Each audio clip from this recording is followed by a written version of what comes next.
Bom dia, povo. Vamos corrigir esse negócio aqui. Corrigir a lista 2 de óptica. Vamos lá. Acho que eu vou fazer esse vídeo em duas partes, senão vai ficar muito grande. Então aqui tá em tela inteira. Isto. Vai acompanhando aí com a lista que vocês têm em PDF. Da questão 1 até a 10, as respostas estão no caderno. Então não vou me dar o trabalho de corrigir aqui não. Vamos para a questão 11 direto. A figura representa a palavra óptica, escrita sobre um espelho plano. Construa graficamente a imagem desta palavra através do espelho. Bom, isso aqui é muito simples. Isso aqui, para você obter... Então aqui temos a palavra, né? Essa linha aqui representa o espelho. A imagem ela vai se formar atrás do espelho, obviamente. E para você obter a formação da imagem, basta você lembrar que cada ponto... Vou pegar aqui vermelho. Basta você lembrar que cada ponto, vamos supor esse ponto aqui, ó, cada ponto do objeto vai estar exatamente à mesma distância do espelho. Então, se este ponto aí, se este ponto aqui do objeto está a uma distância d do espelho, a imagem projetada deste ponto tem que estar exatamente à mesma distância d. Ou seja, então a parte final aqui do O, parte mais baixa do O, vai estar nesse ponto aqui. Certo? Você pode fazer isso para vários pontos da imagem, por exemplo. Este ponto aqui vai estar mais ou menos a essa distância. Este ponto aqui vai estar a essa distância. Este ponto vai estar a essa distância. Então, com esses 4 pontos, você já consegue representar a imagem aqui. Vou fazer assim para simplificar, para acelerar, né? Mas na verdade seria assim. E o acento para cá. Beleza? Então, seguindo essa lógica aí, você obtém a imagem refletida. Basta você lembrar que cada ponto do objeto, a distância desse ponto do objeto, de cada um dos pontos até o espelho, vai ser exatamente igual à distância do espelho até a imagem aqui. Beleza? Então, seguindo essa regra, você consegue desenhar a imagem refletida. Vai ser aqui.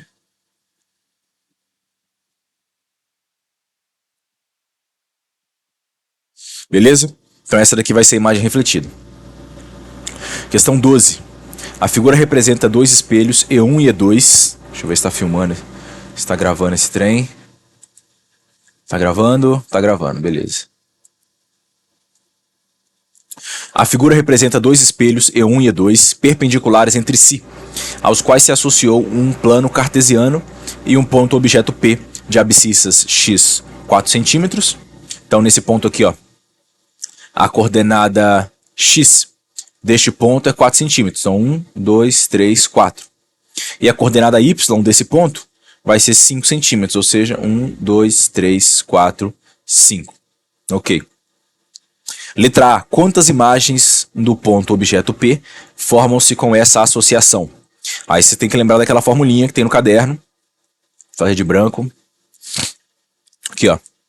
N, que é o número de imagens formadas na associação de espelhos planos, vai ser 360 graus, dividido pelo ângulo que está se formando entre os espelhos. Nesse caso aqui, este ângulo é de 90 graus, menos 1. Beleza? Então aqui eu já vou substituir aqui. Tem que configurar essa caneta para apagar. Vamos substituir aqui logo para o ângulo que está na figura, que é 90 graus.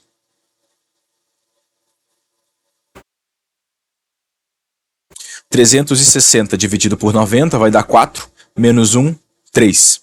Então, resposta da letra A. Quantas imagens o ponto objeto P formam-se com essa associação? Então, a resposta: 3 imagens. Letra B. Determine a abscissa coordenada x de cada imagem. Vamos ver. Para a gente obter a coordenada de cada uma das imagens, a gente precisa determinar aonde vão se formar as imagens, né, cada uma das imagens desse ponto P. Para fazer isso, a gente vai respeitar a mesma regra, que a imagem no espelho plano, ela vai se formar na mesma distância que o objeto está até o espelho. Então aqui, ó, vamos ver a imagem I1. Aqui projetada nesse espelho é 2.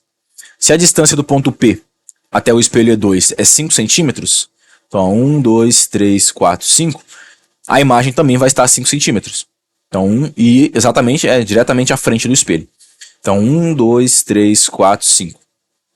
Esta imagem aqui é a imagem 1. Para obter a imagem desse objeto P aqui no espelho E1, eu vou respeitar a mesma regra. A distância do objeto P até o espelho E1 são 4 centímetros. Ó. 1, 2, 3, 4. Então, a distância do espelho até a imagem também vai ser 4. 1. Calma. 1, 2, 3, 4. Então, vai ser aqui. Essa daqui vai ser a imagem I2. Para obter a outra imagem, ou seja, nesse quadrante aqui, é só você considerar esta ou esta imagem como objetos e desenhar o reflexo delas. Né? Como se esse prolongamento de linha aqui do espelho fosse um espelho. Então, a distância dessa imagem até essa linha vai ser 1, 2, 3, 4 centímetros. Então a imagem aqui, não, tem que ser 5, deixa eu ver. 1, 2, 3, 4, 5, isso, 5 centímetros. Então 5 centímetros eu marco para baixo aqui, ó, 1, 2, 3, 4, 5. Então aqui estará a imagem 3. Beleza? Então as coordenadas desse cara, agora é só você observar aí no plano cartesiano para determinar quais são as coordenadas. Então as coordenadas aqui de I1 serão, coordenada X de I1 será 4 centímetros na coordenada X e 5 centímetros negativo na coordenada Y. A imagem I2 vai ter coordenada menos 4 centímetros e coordenada X, Y quer dizer 5 centímetros, né? Abscissas e ordenadas, X e Y. Vou colocar aqui, X e Y. Da imagem I3, ela vai ter coordenada X menos 4 centímetros e coordenada Y menos 5 centímetros. É isso aí. Beleza? Questão 13. A questão 13 é igualzinha à questão 12, porém, em vez de você estar trabalhando com um objeto pontual, você está trabalhando com um objeto extenso. Beleza? Eu vou deixar essa daqui para vocês fazerem. A mesma lógica que você utilizou aqui, ou seja, ó, você vai combinar o que você usou aqui na questão 12 com o que você usou na questão 11. Aqui, ó. Não, vou fazer para vocês, vamos lá. Então a imagem aqui, ó. Você vai pegar este ponto e medir essa distância. A imagem deste ponto aqui vai estar exatamente a mesma distância do espelho, porém do outro lado. Certo? Você vai repetir isso. No final das contas, você vai obter algo assim. Sempre lembrando que cada ponto do objeto, né, a distância de cada ponto do objeto até o espelho, vai ser exatamente a mesma distância do espelho até o ponto correspondente da imagem. Beleza? Vou fazer mais rápido aqui, mas a lógica é a mesma.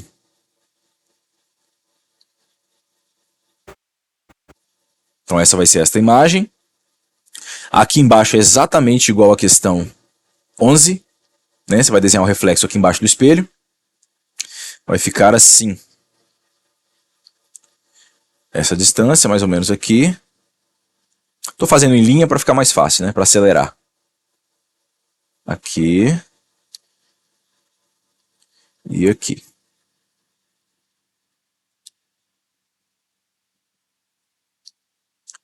E a imagem projetada aqui nesse quadrante.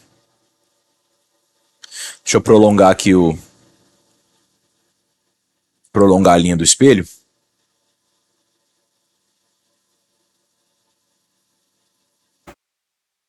A terceira imagem vai ficar... você pode fazer como se fosse o reflexo dessa, ou como se fosse o reflexo dessa daqui, tanto faz. Né? Vai dar na mesma. Vai ficar assim.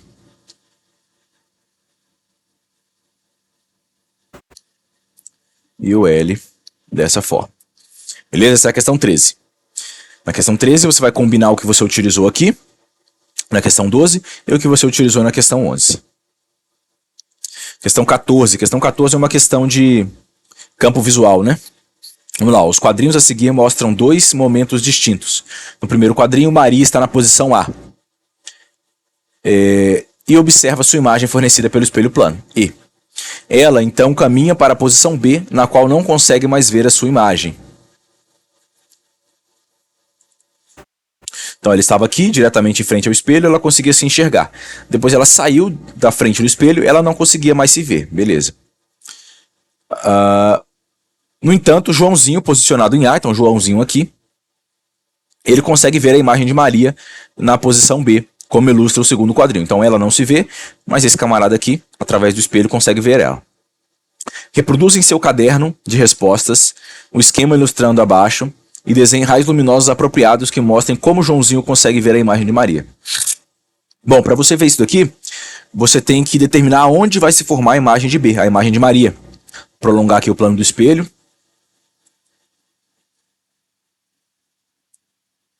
Então esse daqui seria o espelho, ignora aí que está tudo torto, porque é difícil desenhar com essa caneta.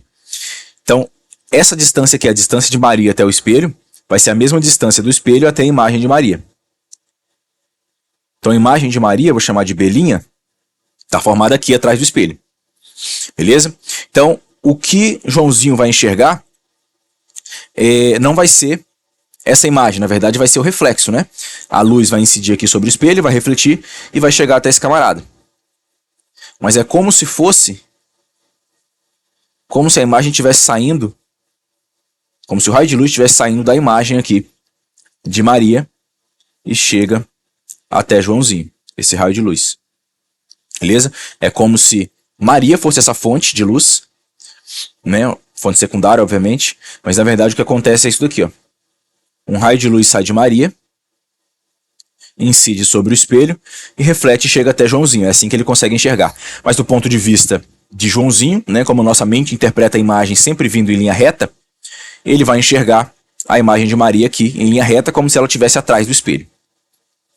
Beleza? Então isso daqui, ó, ele está pedindo desenhe os raios luminosos apropriados que mostrem como Joãozinho consegue ver a imagem de Maria. Então esse é o raio de luz que possibilita Joãozinho ver a imagem de Maria. O raio de luz sai de Maria aqui no ponto B, incide sobre o espelho, é refletido, né? Onde esse ângulo que ele faz com a normal é igual, então esse ângulo é igual a esse, né? Segundo a lei da reflexão, e chega até Joãozinho. Porém, ele vai enxergar ela como se estivesse aqui atrás do espelho nessa imagem virtual. Beleza? Só por curiosidade, vamos desenhar o campo visual aqui, ó. Vejam no caderno aí a matéria sobre campo visual. Vocês vão ver que toda essa região aqui. Nossa, agora vai ficar torto, porque eu tô sem régua. Eu acho que tem como usar régua aqui, peraí. Cancela. Vou fazer com linha cheia, depois eu apago. Toda essa região que está aqui dentro seria capaz de enxergar a imagem de Maria. Então, se tivesse uma outra pessoa aqui, também conseguiria ver a imagem de Maria. Se tivesse um cara aqui, ele conseguiria também. Se tivesse um cara aqui também. Mas se ele tivesse aqui, né, como ele está fora do campo visual de Maria, ele não conseguiria ver a imagem dela. Beleza? Mas a resposta é isso aqui, ó. Deixa eu apagar. A resposta é isso, né? Este raio de luz aqui é o que possibilita Joãozinho ver a imagem de Maria. Número 15. Deixa eu ver se eu acho uma régua aqui, cara. Tem que ter uma régua. Vamos ver. Régua, isso. Eu não sei se eu vou conseguir desenhar com a régua, né? Seja espaço, forma. Aqui, linha reta, beleza. Deixa eu apagar essa régua daqui.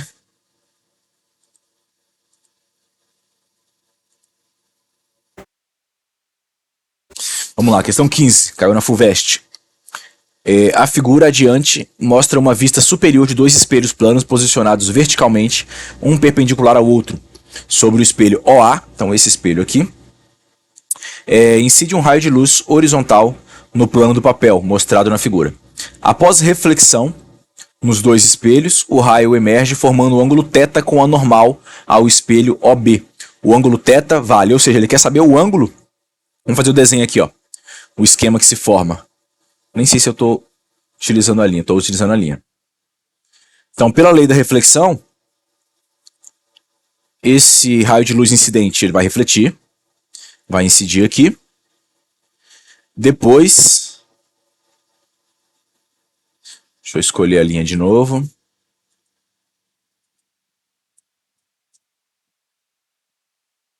Ele vai incidir aqui no espelho OB. E vai ser refletido novamente. Desenhar aqui, ó. Agora vamos utilizar as leis da reflexão. Azul aqui, ó. Vamos utilizar as leis da reflexão para tentar determinar esse ângulo aqui, ó. Ele está perguntando isso, ó. Temos aí a reta normal ao espelho OB e ele quer saber este ângulo θ. Qual é o valor desse ângulo? Aí daqui para frente a geometria, ó. A gente sabe que esse ângulo θ aqui, ele é 20 graus. Se este ângulo θ é 20 graus, esse ângulo aqui tem que ser 90 menos 20, que vai dar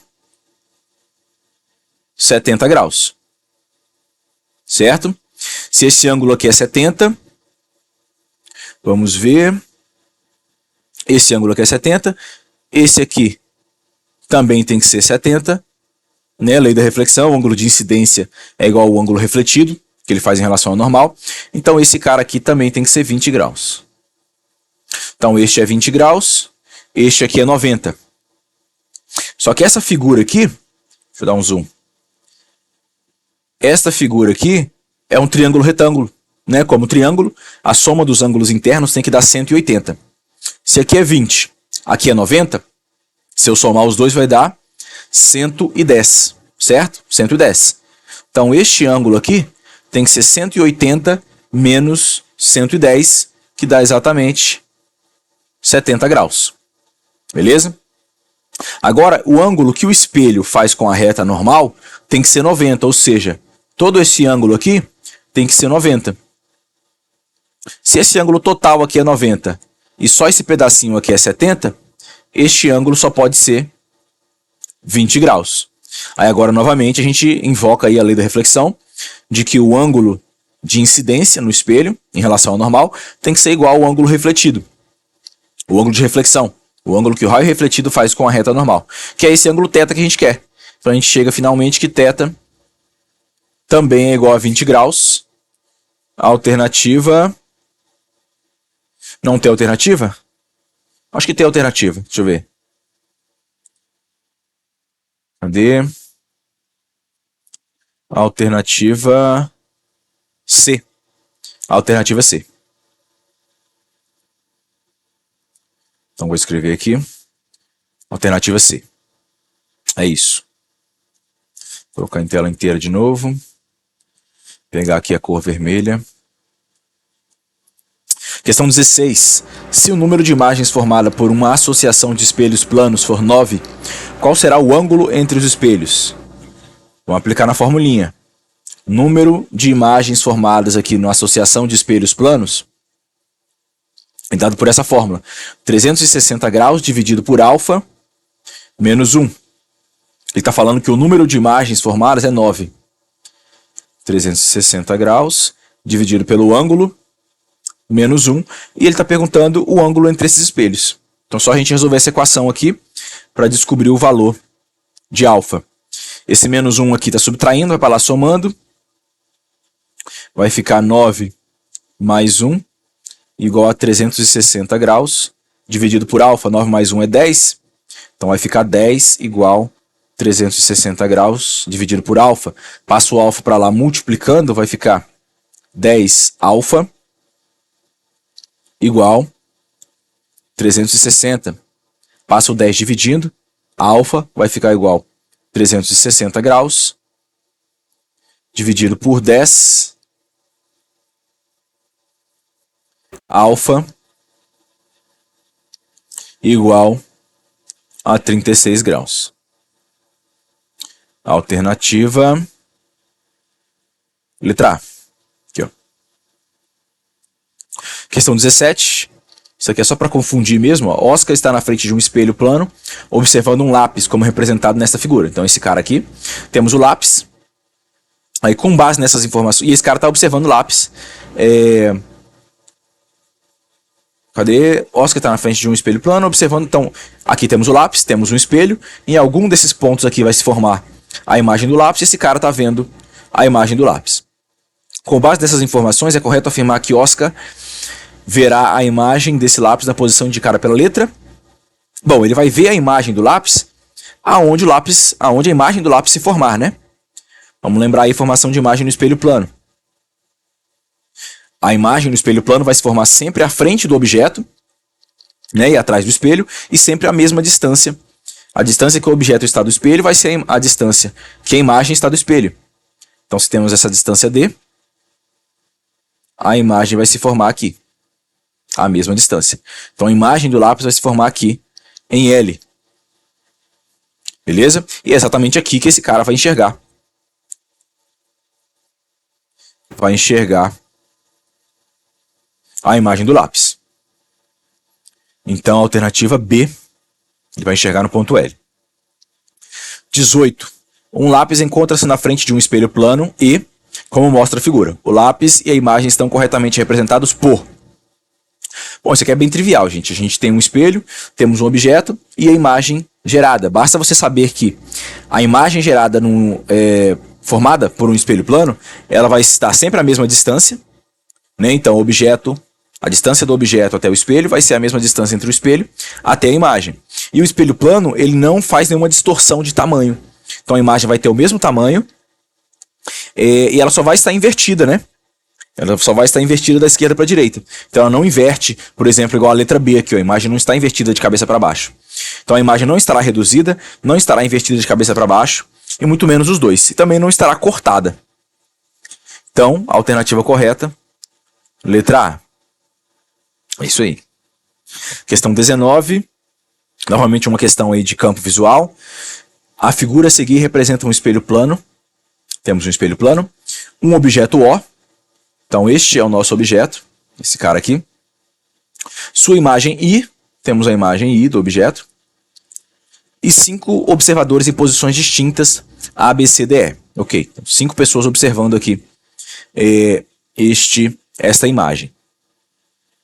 Entre as posições indicadas, a única da qual o observador poderá ver a imagem I é a posição... Vamos lá. De cara, você já pode descartar a letra A. A letra A não vai ser, porque o observador aqui ele está atrás do espelho. Né? Então, essa face do espelho aqui não é refletiva. Então, ele não tem como ver essa imagem refletida aqui. Então, já pode descartar esse cara aqui. Agora, para ver o resto, você tem que desenhar o campo visual desse espelho. Né, dessa imagem através desse espelho. Como que a gente faz isso? Deixa eu pegar a régua. Régua não, a linha reta, né? Cadê? Desenhar. Linha reta. Vamos desenhar aqui, ó. Conforme eu falei para vocês, o campo visual vai ser... Calma. O campo visual vai ser formado pela linha que sai do objeto, ou melhor, da imagem refletida, né? Passa pelas extremidades do espelho. Então, esta região aqui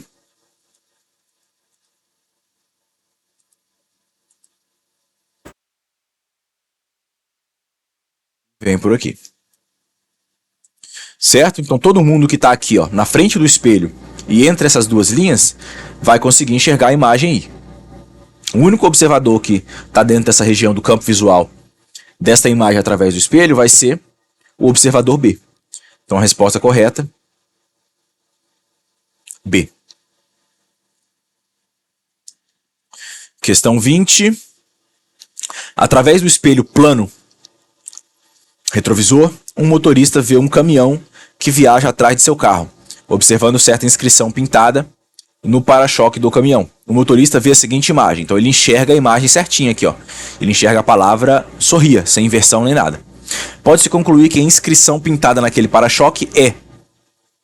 Aí, novamente, para você determinar aqui a alternativa correta, você precisa saber como é a formação de imagem no espelho plano. A gente sabe que a única coisa que acontece aqui no espelho plano vai ser a inversão. Vai ser a inversão da esquerda para a direita, né? Então a imagem não vai ficar de cabeça para baixo, Não vai ficar reduzida, não vai ficar aumentada, nem nada. Simplesmente vai se inverter da esquerda para a direita. A única imagem aqui, a única alternativa que corresponde a isso, vai ser a letra C. A questão 21 ela é parecida com a 19, então não vou corrigir. Da 22 até a 25, você pode consultar o caderno, são questões discursivas, né, de conceito, pode ver o caderno. E é isso, vamos para a questão 26. Certo espelho esférico côncavo. Lembrando, espelho côncavo, espelho esférico côncavo, é um espelho cuja face refletiva é a face interna.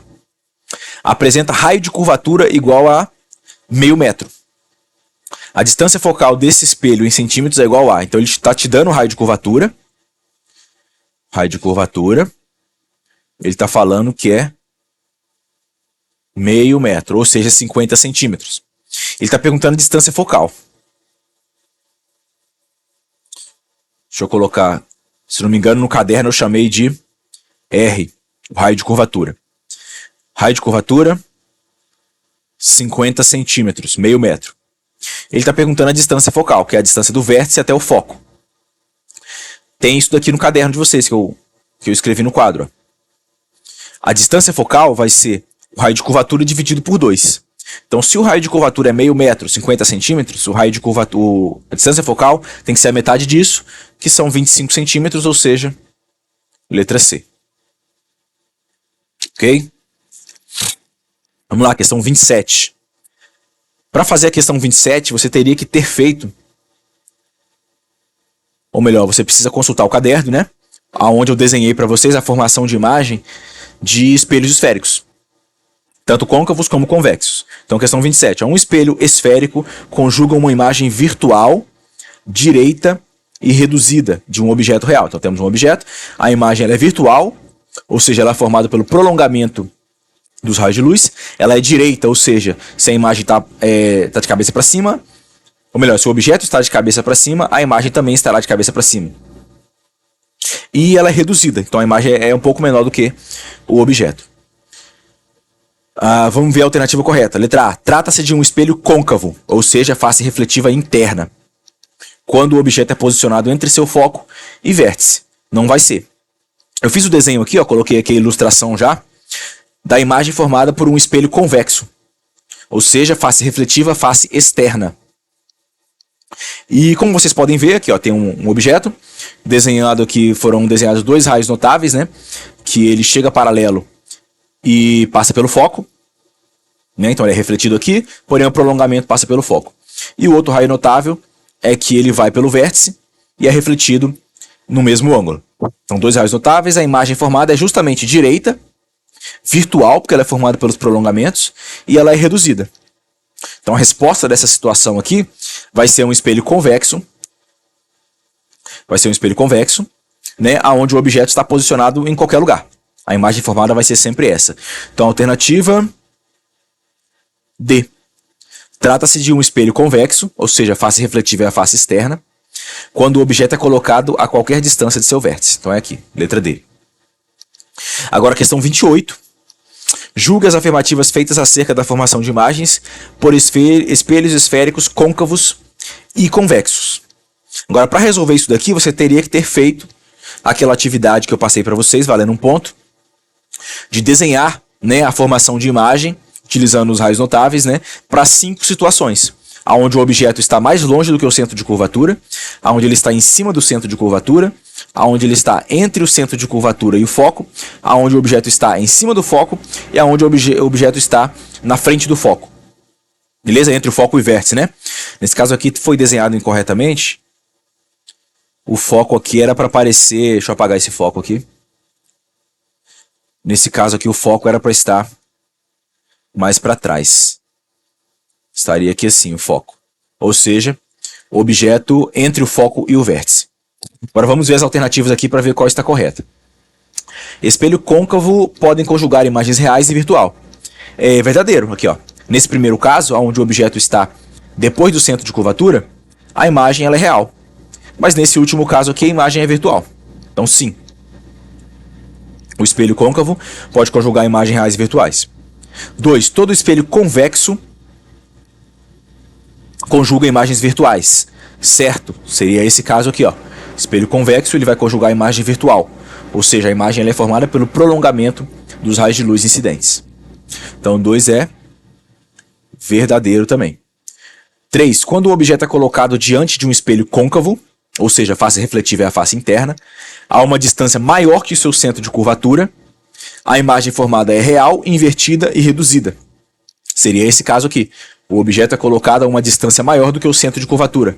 A imagem formada ela é real, porque ela é formada pelo prolongamento dos... Ou melhor, ela é formada pelo cruzamento dos raios de luz mesmo, né? Então ela é real. Ela é invertida, porque ela aparece de cabeça para baixo. E ela é reduzida, porque ela é menorzinha do que o objeto. Então a alternativa item 3 aqui é verdadeiro também. Item 4. Quando algum objeto é posicionado à frente de um espelho côncavo, exatamente no seu foco, então é esse caso aqui, os raios de luz refletidos pelo espelho não se cruzam. Ou melhor, esse caso aqui, ó, exatamente no foco, né? Verdadeiro aqui, ó. Quando o objeto é colocado exatamente no foco de um espelho côncavo, os raios de luz não se cruzam. Foi desenhado 2 raios notáveis aqui, ó. Um que chega paralelo é refletido no foco, um que incide no vértice é refletido no mesmo ângulo. Os raios eles são refletidos paralelos, então eles não se cruzam desse lado e não, os prolongamentos também não se cruzam. Então a imagem aqui é imprópria, né? Não ocorre formação de imagem. Então, item 4 também é verdadeiro. Então todos são verdadeiros. Ou seja, a alternativa correta é a letra E. Questão 29. Um estudante de física dispõe-se de uma grande quantidade de espelhos esféricos distintos. Durante uma aula prática, o seu professor pediu para que ele construísse um dispositivo capaz de captar a luz do sol, a fim de aquecer uma pequena panela. Este aluno deve escolher um espelho. Aí que tá, gente. Vamos pensar no que esse cara quer fazer. Ele quer colocar um objeto, no caso a panela, na frente de um espelho, e ele quer concentrar toda a luz do sol neste objeto, ou seja, seria... Deixa eu ver se dá para ilustrar aqui. Vou pegar um que já está pronto. Vamos ver. Uma situação parecida.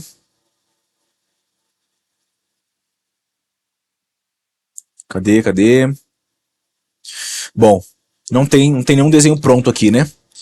Mas eu acho que eu fiz no quadro para vocês o seguinte. Se você tem... Aqui temos o eixo. E o Sol está muito distante. Está o Sol aqui.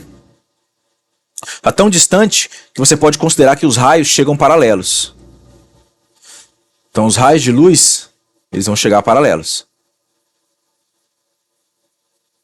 Certo? Todos os raios de luz que vêm do Sol vão chegar paralelos aqui. E ele quer um espelho tal que ele vai esquentar uma panela. Então esse espelho ele precisa direcionar esses raios de luz num único ponto. Agora, se você precisa lembrar que o espelho côncavo, ele faz justamente isso, né? Os raios que chegam paralelos são refletidos no foco. O raio chega paralelo, é refletido no foco. Chega paralelo, é refletido no foco. Chega paralelo, é refletido no foco. Então, se você colocar uma panela aqui, justamente no foco desse espelho côncavo, você vai obter o efeito que você quer, né? Você vai aquecer essa panela utilizando os raios de luz. Então, a resposta aqui vai ser letra B, espelho côncavo. Beleza? Questão 30. A dona de uma ótica resolveu comprar novos espelhos para que seus clientes pudessem ver mais detalhes das armações vendidas na loja por meio de imagens ampliadas. Beleza? O tipo de espelho escolhido pela empresária foi, então ele quer um espelho, aonde se você colocar um objeto próximo do espelho, então ali no foco, ou até mesmo entre o foco e o vértice, ele quer que o resultado seja uma imagem ampliada. Vamos ver aqui na ilustração de espelhos côncavos, se o espelho côncavo consegue fazer isso. Justamente aqui, ó, espelho côncavo. Se o objeto está entre o foco e o vértice, a imagem formada vai ser virtual e vai ser ampliada. Então, se a empresária, a dona da ótica, escolher um espelho côncavo, ela vai conseguir esse efeito, né? Se você colocar um objeto próximo aqui, né, entre o foco e o vértice, você vai obter uma imagem ampliada onde você vai conseguir enxergar aí mais detalhes deste objeto.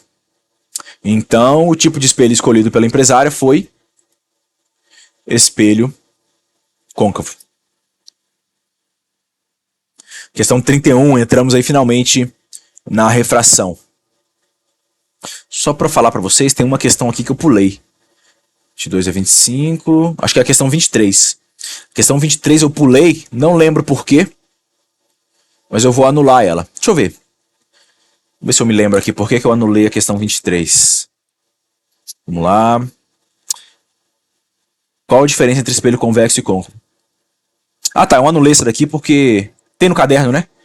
Como ela tem no caderno, eu não vou me gastar tempo aqui pra falar dela. Foi por isso. Não, tá aqui, ó. 22 a 25 tá no caderno, é isso, beleza. Então vejam no caderno aí. Eu estava na questão 31, questão caiu no Enem. Essa questão foi bem polêmica, porque o gabarito dela não condiz com a realidade, né? Dá pra acertar se você souber um pouco sobre ótica, mas as alternativas aqui não contemplam o real motivo pelo que explica esse fenômeno aqui. Mas vamos ler. Como caiu no Enem, né? Vamos ler ela aqui. Em 2002, um mecânico da cidade mineira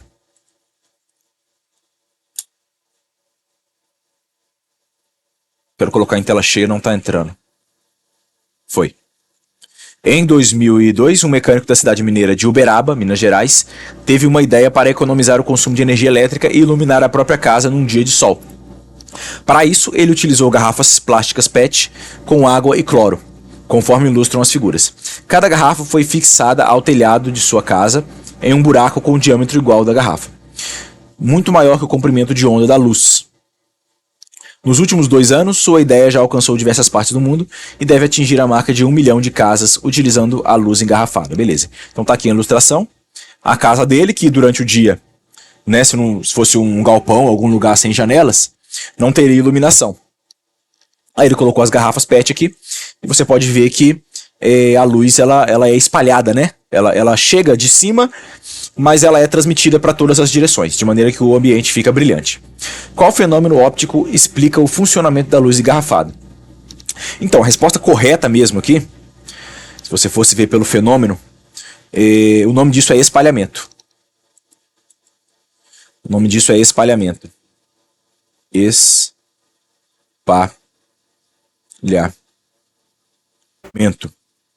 Beleza? Mas assim, por eliminação, dá pra gente chegar que a resposta mais provável aqui, que o Enem queria que você marcasse, é a refração. Porque a refração, né, descrevendo de maneira muito básica, é o quê? A luz chega de uma direção, a luz chega de uma determinada direção, e ao entrar em outro meio, né, ela sofre um determinado desvio e vai para outra direção. Basicamente a refração é isso, certo? Mas o que está acontecendo aqui não é só isso, né? A luz chega e ela é transmitida para todas as direções, inclusive para cima novamente, olha só. Tanto que ilumina uma parte do teto aqui. Beleza? Então a luz chega e ela é direcionada para todas as direções, né? Para todos os lados, para baixo e até para cima. Mas dentre essas alternativas aqui, a que mais se encaixa seria a refração, porque de fato a refração, né, explicaria que a luz chegar em uma direção e ser transmitida em uma outra direção. Difração você pode eliminar, a gente vai aprender aí quando a gente estudar ondulatória, que a difração é quando a luz ela contorna um obstáculo, então não é essa. Reflexão, apesar de estar acontecendo reflexão interna aqui também, ela não vai explicar essa mudança de direção aqui, né? A absorção também ocorre, mas ela não vai explicar o porquê que a parte interior da casa é iluminada. E polarização também não tem nada a ver, é um fenômeno ondulatório aí. Então, dentre essas alternativas, a que mais se encaixa seria a refração. Mas a alternativa correta mesmo seria espalhamento. Na minha opinião, o certo seria a banca ter anulado essa questão aqui, né? Ou colocar aí uma alternativa F, falando que é o espalhamento. Questão 33. Questão 32 eu acho que eu anulei, que eu não sei porquê. Vamos ver. Questão 32. 32, 31... 32. Um experimento, coloca-se glicerina. Tá, a questão 32, gente. Questão 32 eu anulei. Na próxima aula eu explico por quê, tá? É porque essa questão 32 aqui ela é baseada num experimento clássico. Porém, a explicação desse experimento clássico, né, a explicação mais comum, ela tá errada, né? Já foi provado que é mentira. A explicação real aqui, a explicação que tá nas alternativas, né?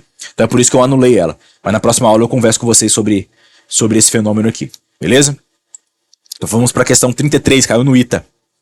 Para vocês verem aí, ó, ITA, né, o vestibular aí mais concorrido do país. E a questão fácil. Vamos lá. Questão facinha sobre refração. A luz do sol, ao atravessar um prisma de vidro, é separada em luzes de diversas cores. Por quê?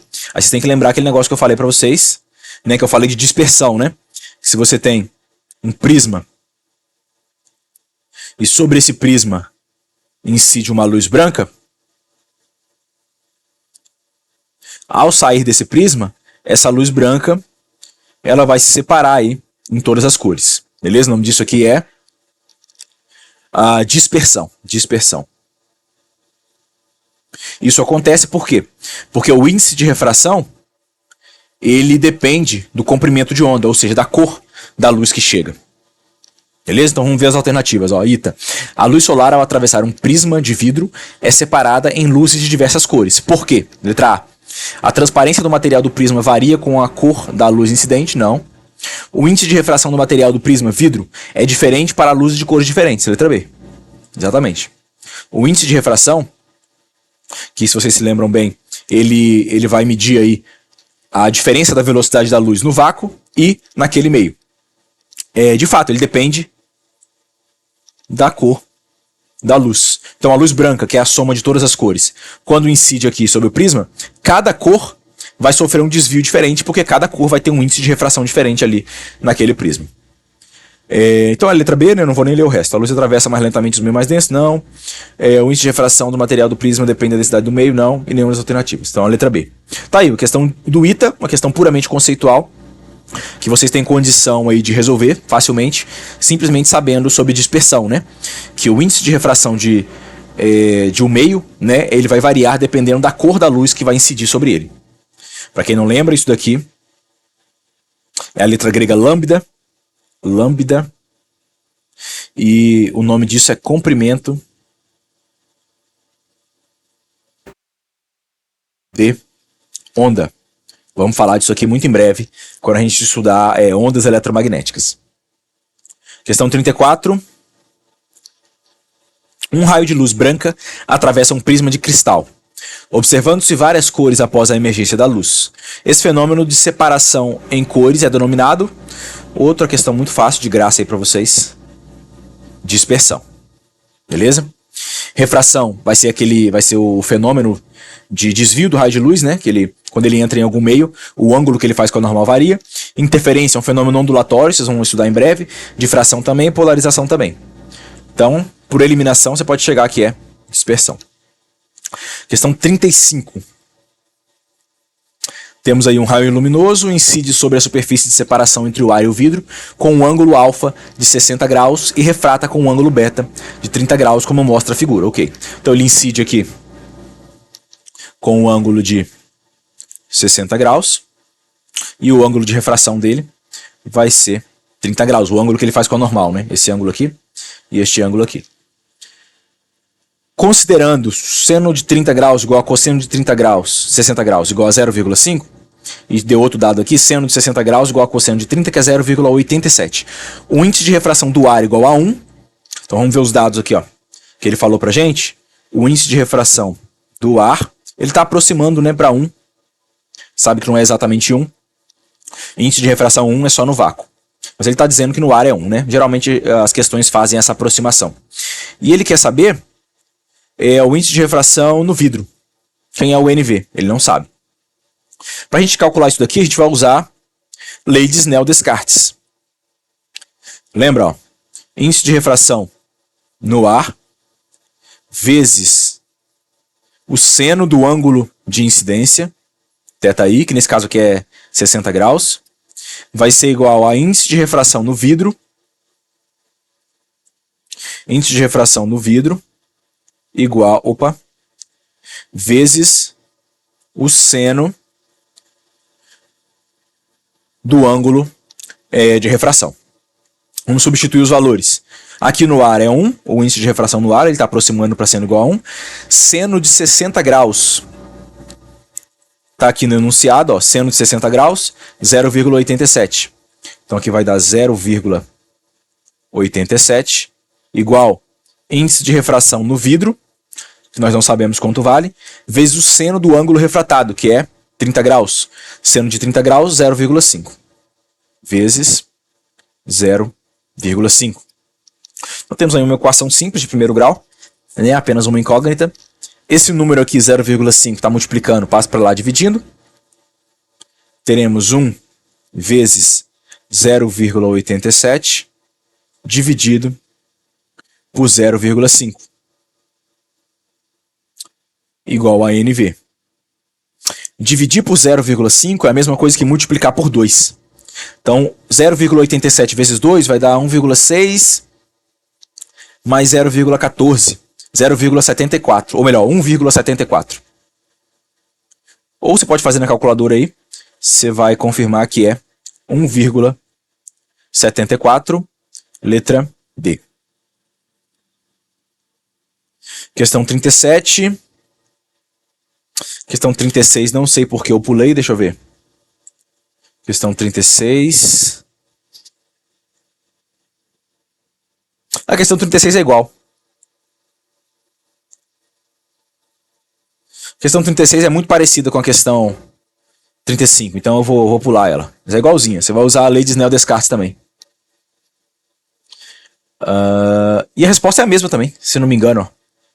Um raio de luz incide sobre a superfície de separação entre os meios A e B, ok? Com ângulo de incidência 30... Na verdade é o inverso, né? Eu vou deixar para vocês fazerem. Não é difícil, não. A fórmula é a mesma, né? Lei de Snell-Descartes. Como é muito parecido, eu resolvi pular ela. Vamos para a questão 37.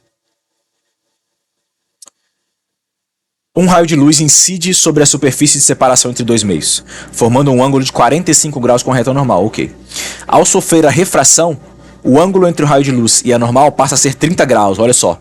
Então ele incidiu com um ângulo de 45 graus, e depois o raio ele se aproximou da reta normal. De 45 foi para 30 graus. O raio se aproximou da reta normal. Se vocês se lembram bem do que eu falei lá na aula, o raio de luz, quando ele sai de um meio menos refringente para um meio mais refringente, ele se aproxima da reta normal.